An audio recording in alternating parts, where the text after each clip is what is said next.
You're listening to the Sailing to Success podcast show, where we share practical tips and strategies to help you be more productive, boost your profits, and grow your business. Hey, I'm Lindsay Phillips, founder of Smooth Sailing Business Growth, and I'll be your host and captain for this 30-minute excursion.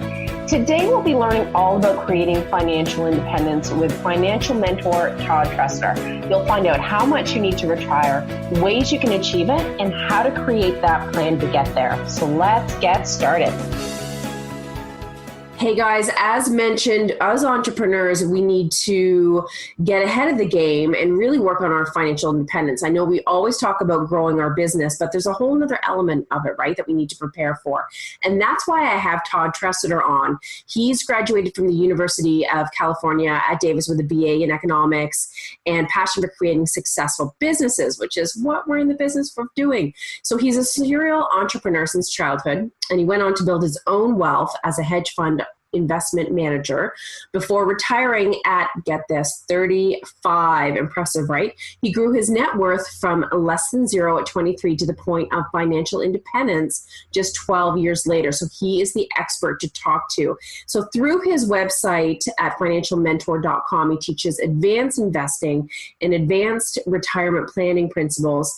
He's obviously been featured in major publications like Wall Street Journal and Investors Business Daily, Forbes, NPR, MarketWatch, and of course, he's the author of 5 books on specialty financial topics. So thank you so much for bringing your expertise to my podcast. You're welcome, Lindsay. Thanks for having me. So, we were kind of talking beforehand. So, entrepreneurs, we're obviously focused on, wealth, freedom, growing our business to have more freedom. But I think there's that element of financial independence that we kind of miss. We're so focused, I think, and driven on growing our business that it's like we really need to think about how much money we need to retire and what other steps besides growing our business, do we need to take to set that up. The big question is, because I think most of us have no clue, how much money do we need to retire? And what age do most people retire, I guess, is another good point. Well, there was always the standard age of age 65, right? Which was when Social Security began in the US. So that was kind of the default age, and that's where a lot of pensions kick in and, that kind of thing. And so that was the assumed age, but that's changed a lot now. There's a thing I call the new retirement, which is where people are recognizing that building this mountain of money, what's happening is there's increased longevity, even at the distant age of the spectrum. Now, a lot of people would argue that and say that increasing longevity is due to a decline in the birth death rate, right? Mm-hmm. And that's where a lot of the early increases in longevity came. But now what we're finding is that people, particularly people of financial means, are actually extending their life. Right. And you're getting longer lifespans. And so what's happening is retirement planning was never really designed for 30 years of the pro leisure circuit. True. Right? Where people are just sitting around, playing cards and reading novels and playing endless rounds of golf and sitting on beaches, drinking a Mai Tai. Retirement was never planned for that. It's a much longer period of time, and it takes a tremendous amount of money accumulation to support 30 years of basically semi-permanent leisure. Mm-hmm. And so the whole process is starting to morph with increasing longevity because people don't want to work late in life either, full out career. A lot of people don't want to do that. That's considered a satisfying life either. So there's kind of this new form of retirement that's developing that changes the math dramatically. And that is where you have a conventional career in the early period and you try to accumulate your assets and get your basic financial house in order. So there's a new form of retirement where you have the conventional career in the early stage. So there's a new form of retirement, what I call the new retirement, which is where you have the traditional career in the early stage and you try to build wealth, you get your home, you start building your savings, you accumulate your basic things that you want in life.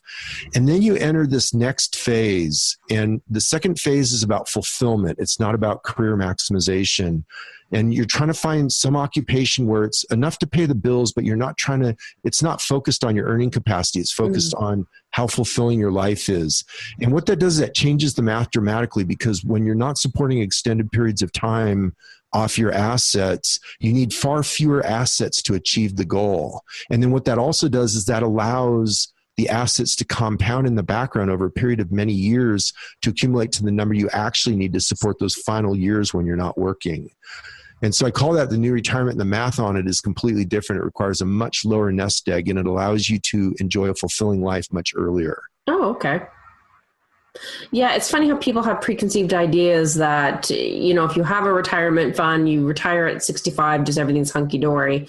And I don't think people have, it seems to me, concrete ideas of how much they need to have, how long it's going to last, and what the exact steps are to take. Do you find that? Yeah, most people have like a box that they think of retirement as, right? Like they imagine retirement as doing nothing in life. And what they do is basically the view of retirement is that you work like a dog for your entire career, you scrimp and save, and you accumulate this nest egg, and then you do nothing of substance for your remaining years until you die. And the hope is that your nest egg, you spend your last dime from your nest egg as you take your last breath. And obviously it doesn't work that way. There's no way to actually pull that off with any sort of reliability. And life just isn't packaged up that neatly, but that's how most people have it compartmentalized. They also have a compartmentalized idea of retirement asset accumulation as that you save all this money from your earned income and you shovel it over to your financial planner, and he has this magical asset allocation that he puts it in. And then someday when you get old, you're going to have this money at the end of the rainbow. And I know. Either that, or it's like people think, oh, I'll just downsize my house, live somewhere smaller, and that'll suffice. I'm assuming that's a massive myth. Well, that's another strategy you can use is you can convert home equity and reduce the cost of living by getting in a smaller home or living in a lower cost area and harvesting the home equity as an asset. So that is one strategy that's viable for increasing the total equity for retirement planning. So there's a lot of different ways to cut it. So for example, in your group, you've got entrepreneurs. The key thing to understand is there's really 3 asset classes, right? Okay. And conventional financial planners don't, because their job is to sell you on paper assets and have you shovel all your money over to them for their management. Right. And so it's sort of a self-serving model. But in fact, there's really 3 asset classes, and they're all equally viable for retirement planning. You've got business entrepreneurship, which your crowd's good with. You've got direct ownership of real estate, and then you've got conventional paper assets, which is what a retirement planner would sell you, or a financial planner would sell you. All 3 asset classes are perfectly acceptable. They just have very different characteristics. And what you want to do is you want to match the characteristics to your specific goals, time horizons, skills, and resources so that you can put together a wealth plan where the math actually works. And I think that's where people get hung up. So obviously yourself, financial advisors, coaches, whatever you want to call them, they figure all that out for you, correct? Well, there's different ways you can do it. First of all, if you go to financial planner, they're going to do the conventional financial plan because that's what they're trained in. Right? So you're going to sit down across the desk from them. They're going to talk to you about your risk profile, ask you a few questions. They're going to assess what assets you have now, how old you are, and they're going to stick all this stuff into a computer, and then it's going to kick out this beautiful glossy document with charts, right? And all this pretty stuff on it. And it's going to tell you how much you have to shovel towards them and under what assumptions that money will grow. And then, if these assumptions are true, and they may or may not end up being true, and then that money grows to a certain amount by the time you want to quote unquote retire. And then what you'll do is you'll take that glossy document home, you'll put it on a shelf, and you'll never touch it. And the reason for that is that it's a passive approach, right? You don't do anything active except you earn the money in your job and you try to figure out how to save as much as you can to shovel over to your financial planner, right? But as an entrepreneur, we know that's not really true. I mean, it's not the only path. I'm not saying it's false. It's just not the only path, because if you look at 20-something millionaires, right? Guys that are financially independent in their 20s, or like I did it in my 30s. And if you could see me right now, I'm gray-haired and much older guy. I'm 56 as we record this. So I've quote unquote been financially independent for 21 years now and raised a middle-class family on it. And so there's a lot of different models you can apply. So like, when you see 20-something entrepreneurs who become financially independent early in life, if you go interview them and you say, well, how'd you become financially independent? The idea of them saying, well, excuse me, I'm going to cough. Well, I made a whole bunch of money and I shoveled it over to my financial planner and he put it in low cost mutual funds and I became financially independent. That would be a laughable joke, right? You know, he made it in the business asset class and he applied principles that, you know, there was leverage principles, there was tax advantage principles in the business asset class. He did all kinds of things to have rapid equity growth from essentially no equity as a young man to financial independence at a young age. And it's a completely different model. I teach it in a wealth course. I have a course on my website that teaches how to do wealth planning on your own. And in there, I call that the advanced planning framework. The advanced planning framework is different from the traditional planning framework. Right. That makes sense. Yeah. So the traditional planning framework is conventional financial planning, as everybody assumes retirement planning is, with conventional asset allocation. You make your money in your job, you have lifestyle expenses, and you have taxes, and then you save from what's left over and you shovel that over your financial planner for asset allocation. So that's the conventional plan. Mm-hmm. But in the advanced planning framework, it operates completely differently because the wealth can get created right inside the plan. You don't have to translate it from earned income. And you use other asset classes. You use direct ownership of real estate and you use business. And it obeys a very different set of mathematics. And so while the underlying assumptions or the key assumptions behind the plans are the same, right? Which is all wealth is built on two equations, which is on the expectancy equation and it's built on the future value equation. And so there's math that governs how wealth is built and accumulated. And both models will obey those math equations, but they work with them in very different ways. And that's why some people can accumulate wealth very early and become financially independent early. And other people, it takes an entire lifetime to get there. And some people never get there at all. Right. That's so true. So people that are entrepreneurs, parents, whoever out there, I mean, not everyone has gotten into this game, so to speak, or even thought about their financial independence in their 20s, early 30s. Is there a point where it's too late, where you feel like you can't catch up? What advice would you give people that haven't kind of gotten into it yet? Well, you have to engineer the plan to see if the math will work, right? So First of all, the answer to your question is no, it's never too late. The difference, you don't have time, it eliminates certain strategies. Fair enough. Okay. So for example, if you're a 55-year-old school teacher who's never saved a dime, you're not going to become financially independent in 10 years starting then. No. There's not enough income. There's not enough capability to save if you've never been a saver to begin with. And you're just not going to make the math work. And so the traditional plan will not work. However, a 55-year-old school teacher who's never saved a dime, but is very good handyman, might be able to find some fix and flips in real estate to generate some equity to acquire a few long-term rentals that then provide a sound retirement. Right. That could happen in 10 years. That's mathematically possible. Or that 55-year-old school teacher may just happen to have a genius business idea, very clever insight into a specific business strategy. Maybe it's a learning app for a type of class he teaches that could go big on, there may be some clever business strategy where he could create revenue outside his teaching work that could then become a viable business that he could retire on. And he could accomplish that in just a few short years. That's true. So there are things that can be done, but what happens is when you start creating barriers, so like if you remove the time factor, you've eliminated the traditional plan, because the traditional plan requires time for the limited compounding and the limited asset growth to work itself to achieve financial independence.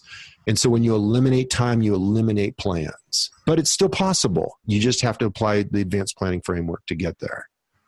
And it's funny because I think, and myself included, you just have this tunnel vision of you go to a financial investor and you paper assets or whatever, the stock market and funds and what have you.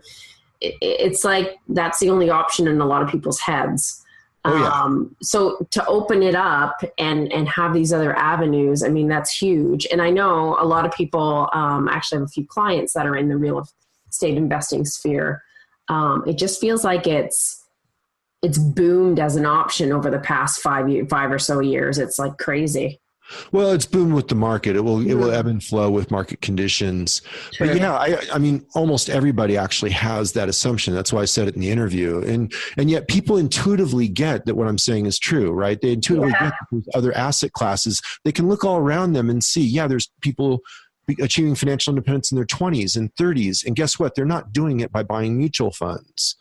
And so, intuitively, that these things are true. You just never structured into a cohesive body of knowledge where you can act on it and develop a plan that will work for you, and that's what I've done.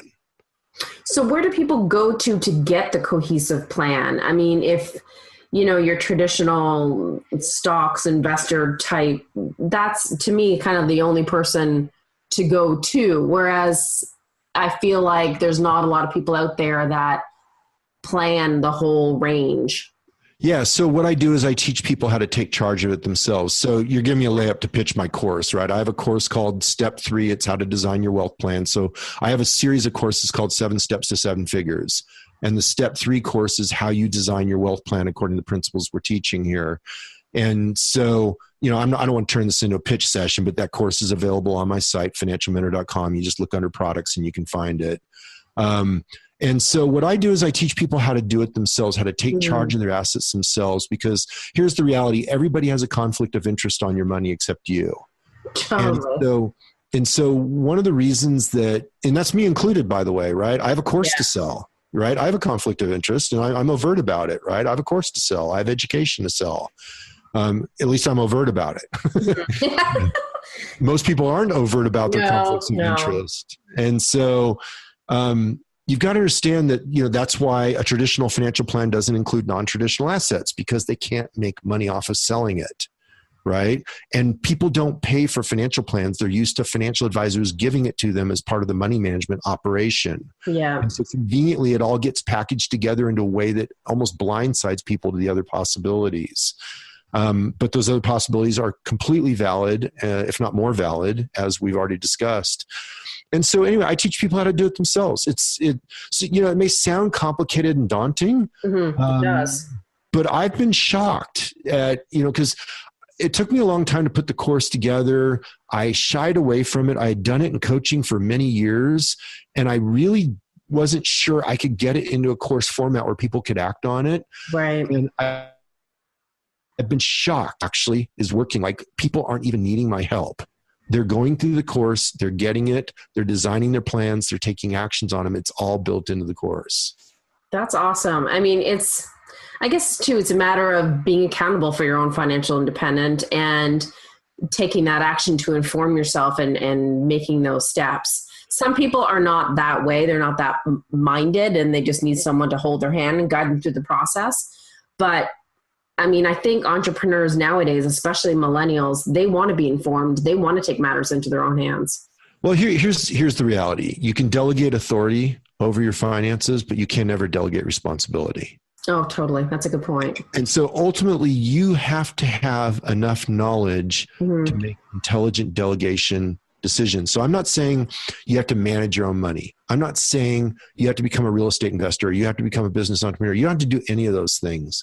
But ultimately, you have to have enough knowledge about the process, how it all fits together, so you can make intelligent decisions. So you know when somebody's a scammer and when somebody's legit. Because you've got to have enough knowledge to be able to ferret this stuff out. So for example, when I go through and I teach people about expectancy principles, there's a huge implication to risk management and the role risk management plays in each asset class. Now, these principles are universal, but how you apply them varies with the characteristics of the asset class. Almost nobody has this knowledge. And so when you possess this knowledge and then you go out and you're looking for asset managers, either in the real estate class or in the paper asset class, you can ferret these people out because you can tell who knows what they're talking about and who doesn't. Yeah. Who has that knowledge base that's required to reliably compound money and who doesn't, because now you have that knowledge. So it's not that you have to do it all yourself. Right. Gotcha. You have to have the knowledge yourself in order to make smart decisions.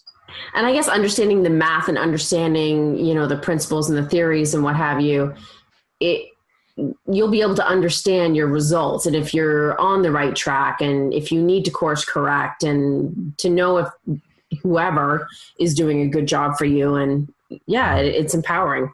Yeah, it's not complex math like a lot of people be, math, I don't want to. No. Wealth is math. Okay. Yeah. It's ruled by two equations, as I said earlier, the expectancy equation and the future value equation. And so there's no way of getting around it. You either put those equations to work for you, you either put the math to work for you, you don't. Now, this is not complex math. This is high school algebra. right? It's within your reach, even if you're a math phobic, but you've got to be able to think in those terms. You've got to understand how that stuff works because it's inviolable. You either put it to work for you or it will work against you. That's true. And you don't want it working against you. It's inviolable. It's math. It runs the game. And so you've got to know how to make it work for you. And when in doubt, tell them to suck it up and just figure it out.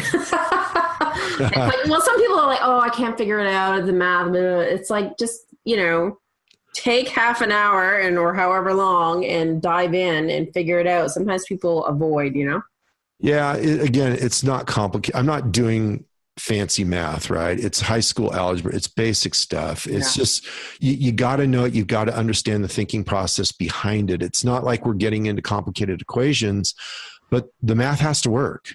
If it doesn't work, you're not going to succeed. And so it's not that much effort to learn this stuff compared to the effort you're going to put to work for a career, report every day. We're talking, it might take you an hour or two to learn this stuff.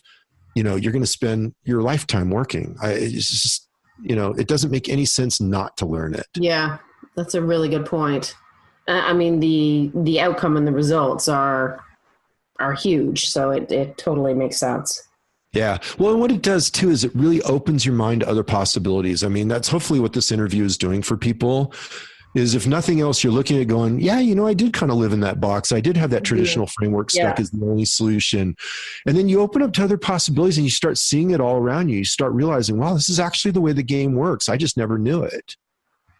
Yeah. And then same with your courses. It's like a lot of people don't know where to go and what resources the options online are insane. And just to know where to go to learn something in a way that they understand, that's not overcomplicated and easy to apply. Yeah. And people should do their due diligence. Don't trust me, go ahead.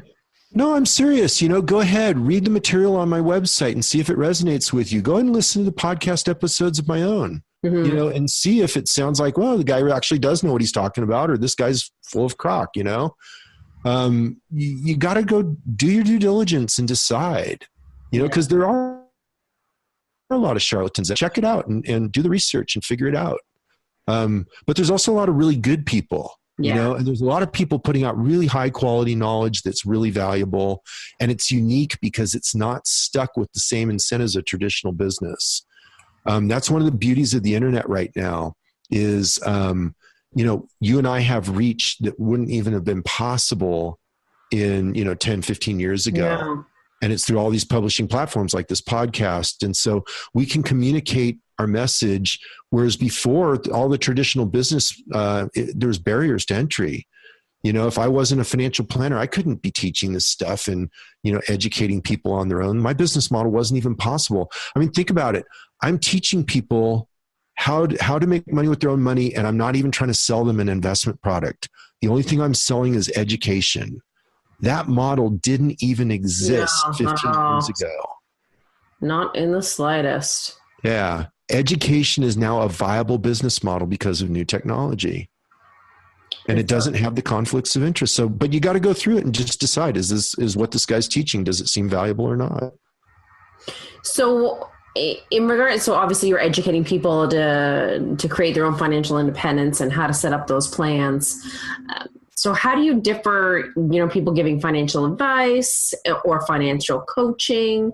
What are those terms and what do they mean? Yeah. So I actually pioneered the financial coaching field on the internet. So when I started, obviously with the website, financialmentor.com, like try to get that URL, right? So financialmentor.com, I got that back in 1997. Oh, wow. Yeah. And when I started coaching, which is 1998, which is like ancient days in the internet, if you did a search for a financial coach, there was a total of 9 returns.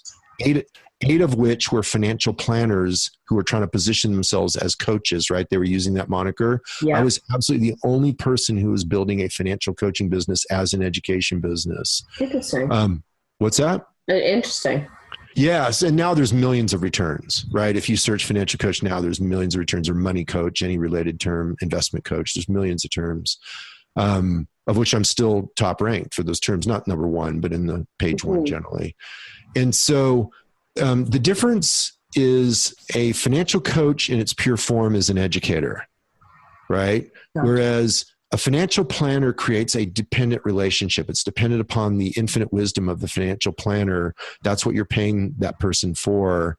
And you're always in a dependent relationship. And it's kind of conflict of interest with the essence of what financial independence is, which is independent relationship. Whereas a financial coach, the whole goal is to get you independent of the coach. And so back when I did coaching, I haven't been doing coaching for a while. It was excessive demand, and I had that luxury, and I closed the business to focus on the courses. Mm-hmm. But back when I was doing the financial coaching, I lost my train of thought. You were the person needs to be independent from the... Oh, yeah. Thank you.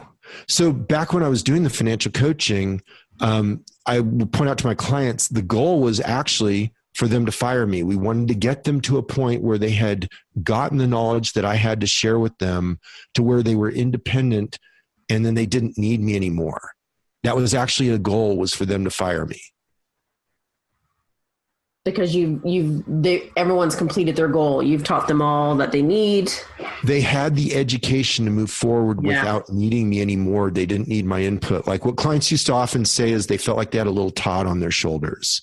You know, like you've seen in the comics where they have like a little devil and a little angel on your shoulder talking in your ear. They always felt like they had a little Todd in their shoulder because my viewpoints are quite different, but they're not complex. And once you see it, you can't unsee it. And then you start operating according to it. Mm. Once you get that little Todd on your shoulder, then you're independent. Nice. And I think to me, it's like once you read, learn something, and then you start acting on it, it just becomes ingrained in you. It becomes easier and it becomes a habit. Yeah. So a peer coach is it's an empowering relationship, whereas financial advice is an enabling relationship. Right. And that has to be with the dependency versus independent. A pure coach never sells investment products. All they do is sell the education they can provide. Whereas financial advice is all about investment product sales. So those are just a couple of the distinctions right there that make it clear that they're very different. Yeah. I've never thought of it that way. Typically, my clients would have a financial advisor as well as they would hire me. Gotcha. Because that's part of their plan, so to speak. Yeah, they would use me as an independent viewpoint, as an educational viewpoint to help develop their knowledge, their skill to where they were capable on their own. And they would use a financial planner to execute because they would still need to access the products. That makes sense. So for anyone that is looking to finally make a financial plan or just change it or see where they're at, I know you have courses. What is the best place to start on your website for that person? Well, I mean, I have a free podcast, so you can listen to more audio interviews, learn more. In terms of if you're ready to take action and you want to develop a wealth plan, there's two different resources. I have a book on Amazon called How Much Money Do I Need to Retire, which covers some of the stuff we cover here, but a lot more. And that's, all $5 on Amazon. So you can get that on Amazon. It's another good test to see if you're, getting value out of the message. And then the advanced thing, that the whole enchilada, if you will, is what's my step 3 course. So if you look under the menu under products on the website, financialmentor.com, under the under products, you'll see step 3, how to design your wealth plan. And that goes through everything soup to nuts. Your walkaway benefit from that is you walk away with an actionable wealth plan. So it's a document that you create. It's done in a format that you can adapt with over time because it's a living, breathing document that you work from. And it takes your entire wealth plan, engineers it so the numbers work with all 3 asset classes. It's uniquely fitted to your skills, the resources you bring to the equation, your goals, your timeline. So it takes your personal attributes, custom fits them to the asset classes, the unique characteristics of the asset classes, gets all the numbers behind it. Then it reverse engineers it into action steps. So the whole thing is actionable. And then there's another education component on how you correct and adjust going forward. But it's all done, for PC users, it's in a Microsoft Word document, or for Pages if you're a Mac user. And it's a living, breathing document you work from. And that's your walkaway benefit. That's perfect. It sounds like, it just guides you through the process, so it's not overwhelming. Oh yeah, step by step, brick by brick. It's a big course. It's not, you don't just snap it out. But you're never the same once you learn it. I mean, like I just had a client the other day tell me he feels like he was using movie analogies. He said it feels like he entered the matrix or exited the matrix of investment strategy by taking this course. Like, you know how Matrix the movie. Yeah, he feels like he came out of the matrix. That's so cool. And then he turned around and used another movie analogy. He said, because now he knows the secret. Ooh. So I thought that was really funny because in the course, I always say the secret is there are no secrets, right? That's a thing. Cool. But he was playing off the movie The Secret, how they purported to have the secret to prosperity. And once you understand how this stuff's put together, you're kind of immune from the nonsense because you actually know what actually, how it actually works. That makes sense. Well, thank you so much for steering us in the right direction and kind of opening our eyes as to what the possibilities are. And for those that aren't creating a plan to kind of, motivate them and inspire to do so, that it's not the big bag beast that everyone may think it is. Yeah, you really have to have a plan. And when coaching clients would come to me, it's the first place I started with all of them. Even though it's step 3 in the 7 steps to 7 figures, it's the place I would start with every new client because you literally can't make decisions without having the context of the cohesive plan that guides how all those decisions fit together. Because if you try to, what happens is you end up with inefficiency. You end up with wasted resources and you don't get the goal as fast. And so it just literally makes no economic sense not to have it. No, you need to have an understanding to make the best decisions. And when you're talking about your money and your future, you'd be silly not to. Absolutely. Awesome. Well, thank you so much for your time today, Todd. I really appreciate you coming on and sharing your insight. All right. Thank you, Lindsay. All right. So that is it for this episode of Sailing to Success podcast, folks. Of course, we'll have all the links on our show notes, and you can find that at lindsayphillips.com. And if you are looking to grow your business through content marketing, then check out smoothbusinessgrowth.com and go to the Start Here page and see how we can help you grow your business so you can be, one of those steps on your way to financial independence. Have a profitable and productive week, folks, and may the winds always be at your back.